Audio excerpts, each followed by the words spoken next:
Hi, my name is Samuel Shropshire. I'm an American citizen living in Saudi Arabia. I came here in November 2011, not knowing anything about Islam or the Prophet Muhammad, peace be upon him. Most of what I had heard was extremely negative.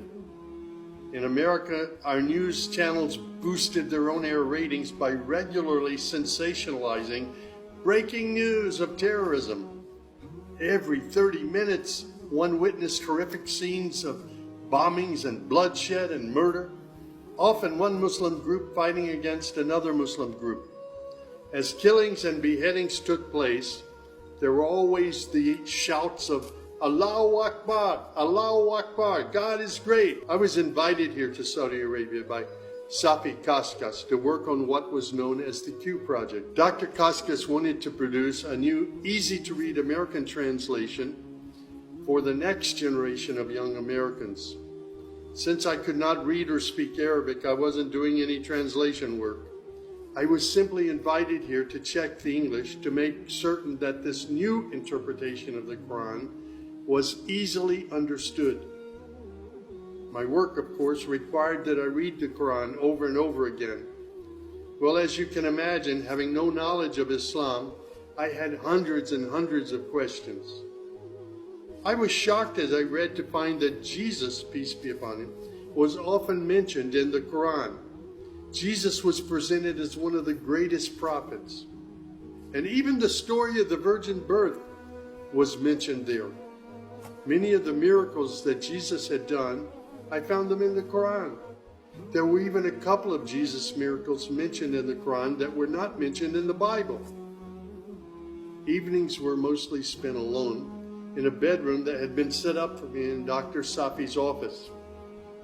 At night, I would stand on the balcony of that building and I would look across a very busy boulevard to a mosque. And I would hear the calls to prayer. I would see men and women coming to the mosque and leaving the mosque. Children were playing football in the mosque parking lot. Except for the minaret, it appeared to me to look like a typical Christian church in America. My heart longed to be in that mosque. I felt compelled by God to go there. A few months later, I got up the courage to walk down the street and to knock on the door of Taqwa Mosque. Now, nobody knocks on the door of a mosque. Normally, they just open the door and they walk right in.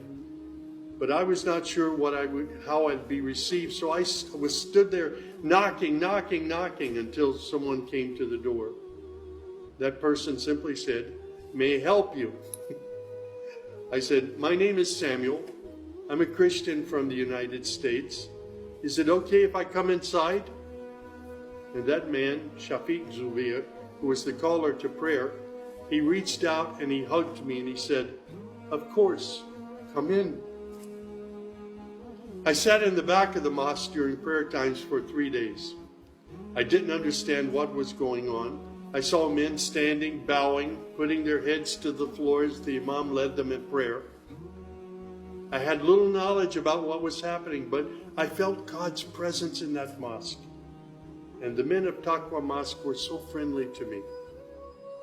After 3 days, I asked Shafiq if he could teach me the first surah of the Quran, Al-Fatiha.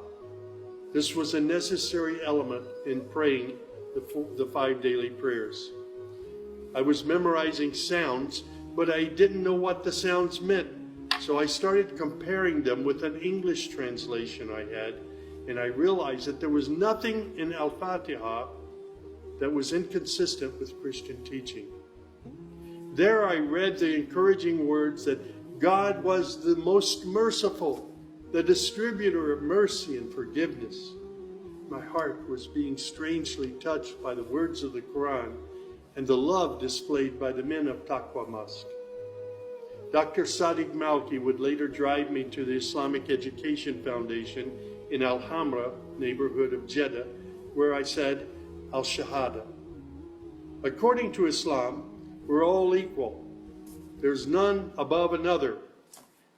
There are scholars, but their role is educational.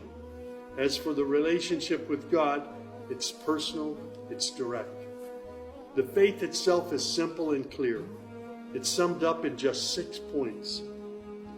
There is one true God who is unlike any other being. He is neither born nor does he give birth. He has neither spouse nor offspring. Nothing is comparable to him. He's all-powerful. He knows everything perfectly. He is the most merciful. Secondly, a belief in the angels, who are indeed the servants of God. They obey God's bidding and they do whatever they're commanded to do. They don't have any free choice.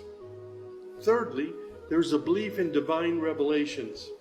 Islam acknowledges that God revealed scriptures including the Torah, the Gospel, the Psalms.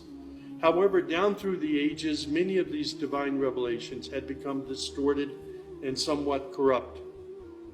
The Quran, which also contains God's revelations, is intact. It hasn't changed from the very beginning. The Quran, which also contains God's revelations, is still intact in its original form. Fourthly, there's a belief that in all earlier prophets and God's messengers, not just Muhammad. They believe in Abraham and Isaac and Moses and Jesus and hundreds of other prophets. They believe that the prophets were the best of mankind. Muslims believe in the last day. That's to say, this includes the belief in all that God and his messenger have told us about what happens after death, including recording of good and bad deeds, the resurrection and the gathering of all creatures, the reckoning that will take place on the great judgment day, the prophet's intercession, as well as heaven and hell. Man's ultimate aim will be to save himself on that day. Muslims believe in the divine destiny of predestination. Whatever God wills is certain to take place, and what he has not willed will never take place. This present life is a test for man, and man should endeavor to pass this test. These tenets of faith appeared to me entirely consistent with human nature. And then I asked, how can one become a Muslim? My search showed me that one needs to fulfill 5 specific duties, which are called the pillars of Islam. These are: first, a declaration to believe and to say verbally, I witness that there is no other deity other than God, and that Muhammad, along with all the other prophets, is God's messenger. Prayer is an important part of a Muslim's life. Muslims seek to maintain the 5 daily prayers. These are spread out over the day and night. Thirdly, there's the zakat. 2.5% of one's property is an obligatory charity, provided that one owns more than a certain threshold and holds it for a year. Then there's fasting.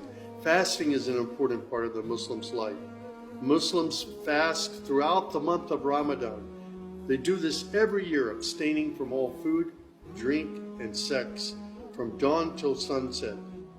One must also refrain from futile arguments and quarrels and forbidden things. The month provides a unique spiritual uplift for all Muslims. Then there is the pilgrimage or Hajj.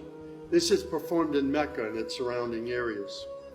It's a duty to fulfill this pilgrimage once during one's lifetime, provided that one is physically and financially capable of doing so.